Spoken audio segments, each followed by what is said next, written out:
Hey guys, what's up? It's Tachi. Bust down, Tatiana.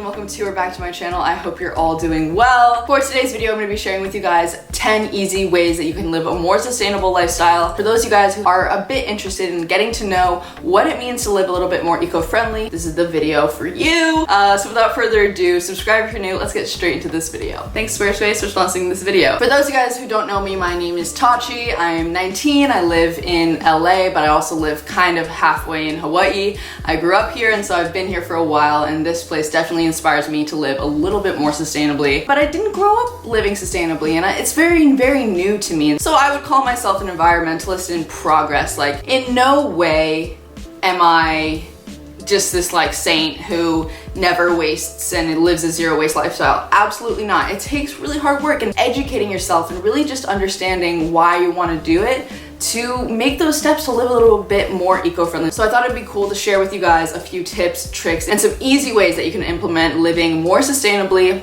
in your life. So let's get into it. So first, we're just gonna start with some basics. One, are you in a place where you can start to make changes in your life? It definitely takes a little bit more planning than living normally and wastefully does. And a lot of people don't really realize that they're living a lot more wastefully than they think so. So check in with yourself. Don't put too much pressure on yourself. It's not an all or nothing thing. You can do sustainable acts without being a low waste person or a zero waste person. By making quick changes, easy things that you can kind of swap out in your life, you're able to make such a greater impact. Thousands of people making small steps really does create a huge impact. I'm passionate about this, as you guys can tell, but I am learning every single day just like you guys are. My kind of sharing my journey on this channel has been really helpful because it's kind of like, it's given me a purpose, you know, it's given me a why, which is actually something I wanted to talk about, is finding your why. Why is it that you want to live more eco-friendly? Why is it that you want to be a little bit more sustainable for the planet? What is it that you care about, and where are your values? Because for me, growing up in Maui, with the ocean, seeing coral reefs die, seeing pollution in my oceans, on my beaches, it's very much in my face. And so I've been very aware of the pollution and aware of where our planet is going for many years. Social media, yeah, it's toxic. It's horrible for so many things, but it is also such a great place to educate yourself. And obviously, fact check, you know, like you might follow some people, you never know what the real facts are. Look it up for yourself, find the real facts, because I may not even have the real facts, you know, like I read different blog posts, different Instagrams, different YouTube channels that I follow, and yeah, you never know. Those people aren't usually scientists, so definitely make sure to fact check what you're reading. But Instagram is seriously influential, and I want to be a person who can influence in a positive way. Anyways, that's kind of my why, because I want to spread awareness to lots of people so we can all kind of just do something better for the environment. Also, because I'm an avid surfer, avid snowboarder, I want snow on the mountains and I want waves and clean ocean and happy fishies in the sea. Find your why. It can be as small as waking up and seeing a blue sky instead of smog in the sky. It can be very simple. It can be animal activism. It can be wanting a beautiful planet for the children that you will raise one day. Whatever it is, just find that reason, because it can be a little bit tough when you are trying to live more sustainably and you're like, why am I even doing this? I'm gonna die anyway. Yeah, you are gonna die, but like, hopefully we don't kill off our planet so that it can keep thriving. You know what I mean? Once you've found your why, take a moment, take a week, 2 weeks, whatever it is, however long you need, to realize how much waste you are creating. And so this was really shocking for me when I first kind of started to become aware of how much waste I am using, whether that be the plastic of the cutlery when you get takeout, or the plastic bags that you collect your produce in from the grocery store, or just getting a drink from the gas station every now and then. That's all packaged in plastic, and plastic never ceases to exist. It's all the plastic that's ever been created has been created and has not died. Some of it, yes, has been recycled, thank the Lord, but it's out there. All the plastic ever to exist ever is out there in the world, and that is an appalling fact that blows my mind every time I think about it, because it's scary. So taking kind of notice, like, what is it in your house that uses plastic, single-use plastic, whether that be the tortillas you're buying or the, you know, Simple things. Being aware of what you're consuming. As I say all of this, guys, I am not perfect in any shape or form. Like truly, like I am just learning day by day, and I'm just a beginner in all of this. Like truly, I'm just learning every day, and that's why I find it so important to share what I'm learning. This is a journey that like we're both on together. So like don't feel bad about messing up sometimes. Like it's so easy to use things and to consume things that you don't even like realize it. And then once you do realize it, you can become aware of it and then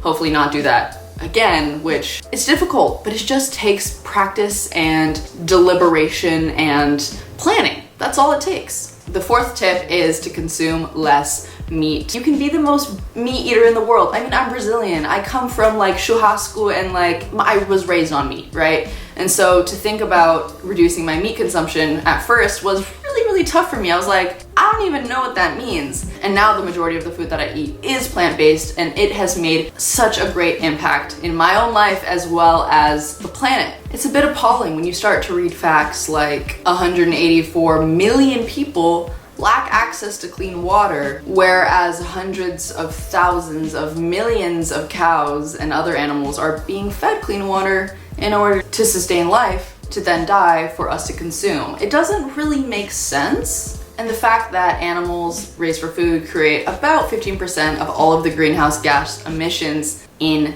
our ecosystem is just appalling. And so by reducing your meat consumption, you're reducing that number by a lot. And so that doesn't mean to go vegan completely and cut out meat 100%, but to just take a few days to reduce your meat consumption, whether that be meatless Mondays, meatless Tuesdays, meatless Wednesdays, meatless Thursdays, meatless Fridays, you know? To just eat less meat is really helping the planet. It's probably the easiest thing you can do to live more sustainably. Number 5, to reduce your plastic use. So of course that means single-use plastic bottles, whether that be water, juice, whatever you're buying from your grocery store that's in a plastic carton. Something we often don't think about is our cutlery. You go out to eat, which I do way too often, they often give you plastic fork and knife. So to bring your own from home is a really great way to just cut that out and say, hey guys, thank you, but I don't need that extra plastic. Especially when you're getting takeout or Postmates, to request in the comments of your Postmates order, or when you're calling and asking for takeout, hey, can you please not give me the fork and knife? I can just, you know, eat it with the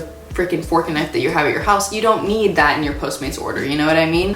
Simple things like that, like just being a little bit more aware of, hey, what is the plastic I'm consuming? What is the plastic I'm using? And how can I get rid of this? A few other things you probably don't think of are the produce bags that you use at the grocery store. Reusable produce bags. They're really cheap on Amazon, and that is so many plastic bags that you'll be reducing when you're buying your broccoli, carrots, whatever it is that you're buying at the grocery store in produce bags. Easy fix. Another one that people don't think about is dog poop bags. Scoop up your dog's poop in that little plastic bag, and that thing just lives in there forever. Like, it just never ceases to exist. I know I keep saying that, but like, think about your dog's poop from like 20 years ago. That bag is still out there.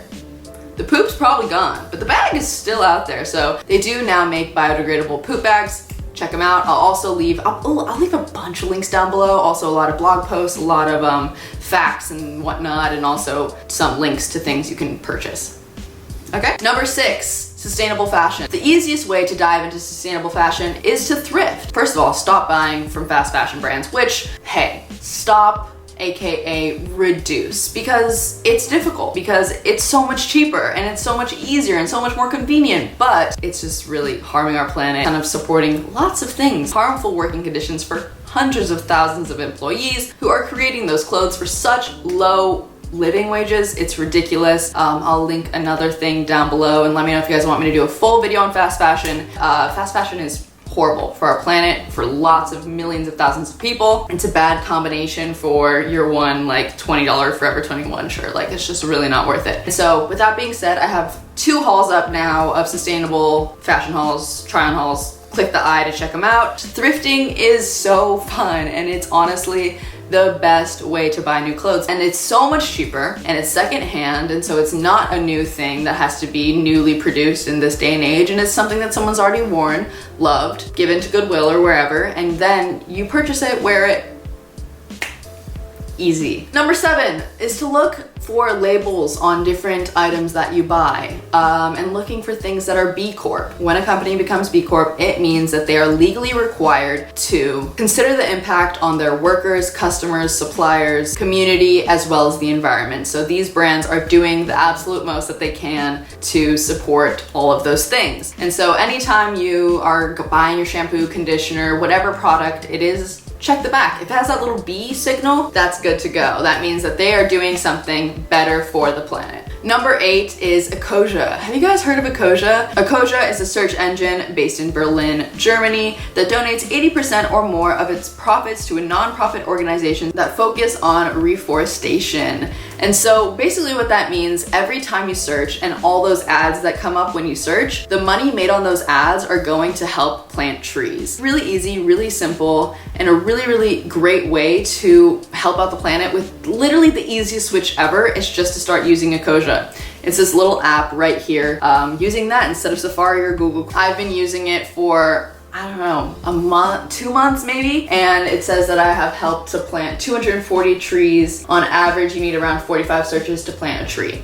How cool is that? Speaking of the wild, wild web, this video is sponsored by Squarespace. Squarespace is an incredible place to build your own website or your own online store, your own online portfolio, your own online, any marketing tool that you could ever need. I'm building my website on there and I'm so excited to launch with you guys. They have so many tools and so many options, and how I can share all of my social medias on one place, all of the content that I'm producing, all on one place. Everything about me, everything that I'm up to, any kind of good that I'm into, you guys will be able to check out on my website. So if any of that sounds interesting to you, head to squarespace.com for a free trial, and when you're ready to launch, head to squarespace.com/Tatiana for 10% off your first purchase of a domain or website. Number 9 is Reef Safe Sunscreen. I recently talked about coral reefs and Reef Safe Sunscreen in one of my vlogs, and I was honestly shocked at the amount of people that didn't know about it. And so this is something that obviously growing up in Hawaii is very much thrown in my face, but even my friends here didn't realize that the sunscreen that they were using was harming our coral reefs. So for those of you guys who don't know, the main cause of coral reef bleaching, which in turn kills the reef, which is habitat for millions and millions of species of fish and aquatic animals, is rising sea temperatures. But oxybenzone, which is a main ingredient in sunscreen, the regular sunscreen that you get at the store, Target, wherever it may be, is incredibly toxic when mixed with the sunlight, which obviously sunlight is going to touch your sunscreen and get into the reefs and into the ocean. It completely damages the nature of our coral reefs and bleaches it and basically kills the coral reef. This is really important because the coral reefs are the lungs of our ocean. The rising sea levels, rising sea temperatures very much affects global warming and climate change, and everything's connected. And so easily by switching your sunscreen from a chemical sunscreen to a mineral-based sunscreen, avoiding oxybenzone and octisucinate, I don't know how to say that word, octisucinate. I'll put it right here. Guys, these words are right over the head. Nope. But by switching to a mineral-based sunscreen, I will list a bunch of Reef Safe sunscreens right here. You are making such a better impact and not harming the coral reefs. Easy fix. Number 10, consume less. Well, anytime you're going to purchase something, really think to yourself, do I really need this? Probably don't. So just to be a little bit more cautious and conscious of what you're doing. And also just have fun with it. It can be so fun to start thinking of all these alternatives to things that you've been using for your entire 20 years of life, you know what I mean?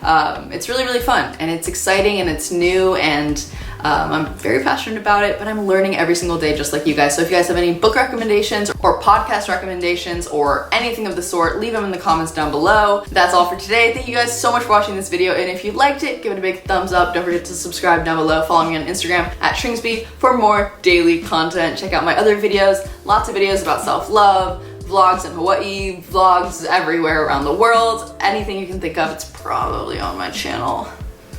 Not to self-promo, but completely to self-promo, you know what I mean? Yeah. I love you all so much with all my heart. Growing, learning, loving every day together. I love you all. Don't forget to go drink a glass of water. And once again, thanks to Squarespace for sponsoring this video. See you in my next video. Peace.